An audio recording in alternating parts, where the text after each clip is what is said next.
الجانب الآخر القادة اللي في قوات الدعم السريع يعني ناس معروفين لدى الشعب السوداني ومعروفين لدينا نحن وكذا، انهم ناس انتسابهم ذاته زي ما ذكر في البيان انتساب للسودان تاريخه قريب يعني. زيد على ذلك السودان ده دولة عريقة زي ما قلنا، وبلد يعني ذات جيش مؤسسة الجيش أو القوات المسلحة في السودان يعني قوات قديمة ومؤسسة تأسيس عسكري بنية حقيقية. والمؤسسة العسكرية السودانية ما مؤسسة سهلة يعني، عشان أنت تقتلها وتشيل فيها الضباطة تديهم المعاش والخبرات العسكرية اللي فيها تمشي المعاش، والناس اللي درسوا أكاديميات عسكرية كلهم يتمسحوا ويبقوا غير موجودين، وتجيب ناس يعني تقتل المؤسسة العسكرية بتاعت القوات المسلحة في السودان. دي ميليشيات، بس هي دي اللي بتحرس حمى السودان وبتحرس أمن السودان. أنا شايف ده تخبط يعني زي ما ذكر، تخبط عسكري وتخبط ما عنده معنى.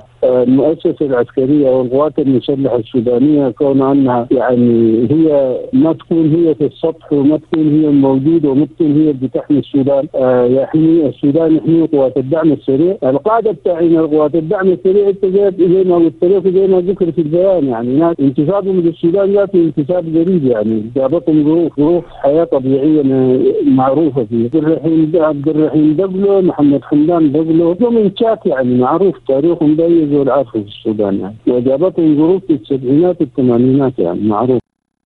طبعا سيناريوهات وراء تكون من جهه يعني مكلفه بحاجات كثيره، هي حصلت المسائل دي لاكثر من مره، وانا قبل اسبوع يعني جست فزوني في فريقي يعني قبل اسبوع جست بقوات من ناس الدعم السريع استفزاز على اساس انه تقع بيننا وبين المشكله يعني، وظروف ما مفهومه اللي بيجينا على اننا قريب نحصل على المواجهه وكذا ومش قاعده تحصل يعني. دي رسائل او تقدر تقول يعني ناس وراء المسائل دي قد يكونوا بعيدين لكن بوجهوها بالريموت كنترول من بعيد. اقدر اقول لك في الناس من الحكومه، في الناس من قيادات اللي تحت الدعم السريع، انا اقول لك من اليوم وصاعدا الرهيفه تنقد يعني، اذا كانوا هم اصلا عايزيني انا ولا عايزين يولدوا اي مكروه لا قدر الله يعني فيما بيننا نحن وبين قوات الدعم السريع، مرحبا اهلا وسهلا. انا ما يعني القصير اللي يطلعوا فيه يمشوا. الحكومه دي ما شغله بتاعت مؤامرات التعريفه يعني، المؤامرات دي قد يكون مثلا هذه الحكومه ذاتها بمستواها الفوق ما تكون في الصوره، لكن في مؤامرات بيعملوها ناس تحت لانهم هم مستفيدين من الحروب دي، يولدوا مشاكل، ينسبوا بعض الناس انهم ضد الحكومه وما ضد الحكومه. وايش معنى يعني لو انا بقيت ضد الحكومه ولا معارض سياسيا يعني شو ذنبي يقاتلوني يعني؟ يعني اصلا الحكومه دي الا الانسان اللي يقول نعم يعني، لو داخل الحكومه وعنده راي مختلف ما اقوله.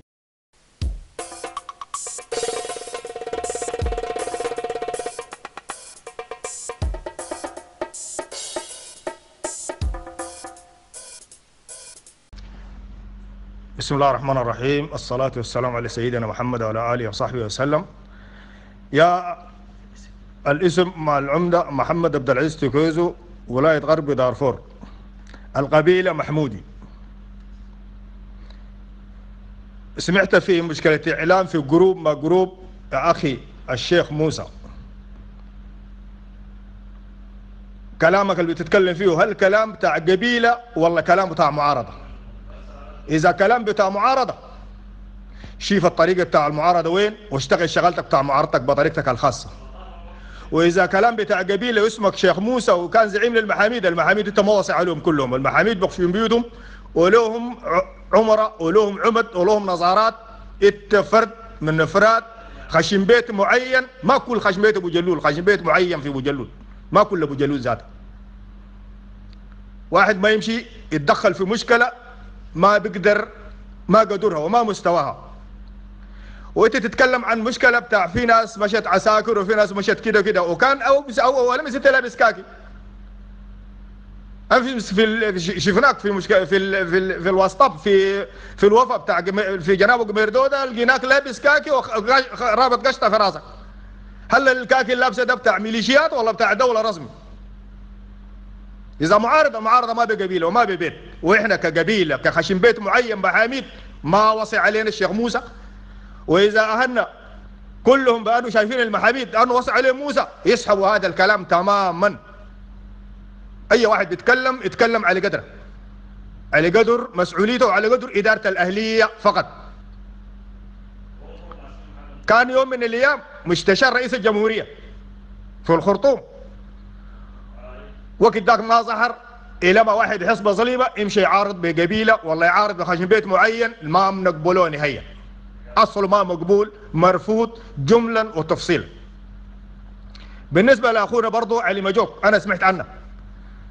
احنا من 2003 او من قبلها علمنا بانه علي مجوك هو معارض وفي خارج السودان، وجاء سلم وجابوه وزير في الجنينه وقعد معانا وزير في الجنينه، ما قال لنا انا مظلوم، لقي حقه وخلاص من ساحه ديك لحد ما جاء الخرطوم. والان حاليا اصبح مظلوم باسم سلامات، باسم المسيريه، باسم الرزيقات، ورزيقات والمسيريه وما وصي عليهم، والفور والزغاوه. وهو كان قبيل قاعد في قاعد موجود من ساحه المعارضه ولغايه جاء الحكومه ما قعد قدامنا وقال لنا انا عندي كلام برد لكم والله بوصوكوا عليه. لكن الليله لما حصلت ما يبقي لقي نفسه هو كان وزير، اصبح الليله كان بيمثل الفور وممثل الزغاوه وممثل كده وممثل قبائل عربيه يسمى رزيقات في غرب دارفور او في جنوب دارفور او في وسط دارفور او في شمال دارفور او في شرق دارفور، كله اتكلم عليهم وعلى مواطنين ما وصي عليهم. علي مجوك، علي مجوك زول سياسي وقاعد في الخرطوم وداير له منصب بتاع وزاره فقط او منصب نائب رئيس او مستشار رئيس، داير له منصب. وزول اذا بيشتغل منصب ما يزجنا في الناس القبيل تاجروا باهلهم ودمروا اهلهم وسووهم دناقص. يعني احنا ديل مع البشير، زول بنلمس اسم البشير وبنمشي على اتجاه البشير، احنا لبن المرصاد كان في قرب دارفور. واحنا في الدعم السريع عندنا اولاد ضباط، عندنا اولاد قيادات حرب، عندنا الليله حاليا عندنا ناس لسه حلا ده الدبابات طالعه فيهم منصب كسر رجلهم قاعدين في صلاح الطب لسه حاليا. وين علي مجوك؟ وين موسى هلال؟ والناس اللي لسه معوقين يسوهم منو؟ والمشوا وداهم المعارضه للشمال منو؟ والجايهم من المعارضه من الجنوب منو؟ اذا فزوا المعارضه اللي يطلع علينا برا، يطلع علينا الميدان برا واحنا قدره تماما. والسلام عليكم.